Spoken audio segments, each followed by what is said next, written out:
بسم اللہ الرحمن الرحیم۔ شروع اللہ کے پاک نام سے جو بڑا مہربان نہایت رحم کرنے والا ہے۔ معزز سامعین، السلام علیکم۔ ہمارا آج کا موضوع گفتگو ہے ایک باغ کی خیرات۔ معزز سامعین، اگر آپ کو ہماری اسلامک ویڈیوز پسند آ رہی ہیں تو ہمارے چینل کو سبسکرائب کریں اور بیل آئیکن کو پریس کریں تاکہ ہماری آنے والی ویڈیوز آپ تک پہنچتی رہیں۔ حضرت انس بن مالک رضی اللہ تعالیٰ عنہ سے روایت ہے، تمام انصار میں حضرت ابو طلحہ رضی اللہ تعالیٰ عنہ سب سے زیادہ مالدار تھے۔ وہ تمام مال اور جائیداد میں بیری نام کا باغ جو مسجد نبوی کے سامنے تھا سب سے زیادہ پسند کرتے تھے۔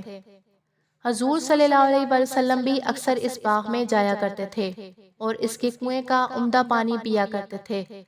جب یہ آیت نازل ہوئی، جب تک تم اپنی پسندیدہ چیز اللہ تعالیٰ کی راہ میں خرچ نہ کرو گے ہرگز بھلائی نہ پاؤ گے، حضرت ابو طلحہ رضی اللہ تعالیٰ عنہ نے حاضر ہو کر آپ صلی اللہ علیہ وسلم سے عرض کی، یا رسول اللہ، اللہ تعالیٰ اس طرح فرماتا ہے اور میرا سب سے عزیز مال بھی پیری نامی باغ ہے، لہٰذا میں اس امید میں جو کہ بھلائی اللہ کے پاس ہے وہی میرے لیے جمع رہے، میں باغ کو اللہ کی راہ میں صدقہ کرتا ہوں۔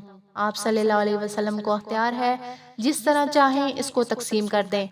آپ صلی اللہ علیہ وسلم خوش ہو کر فرمانے لگے، واہ، یہ بہت ہی فائدہ مند مال ہے، اس سے لوگوں کو بہت فائدہ ہوگا۔ پھر فرمایا، ابو طلحہ، میری رائے یہ ہے کہ تم اس باغ کو اپنے رشتہ داروں میں تقسیم کر دو۔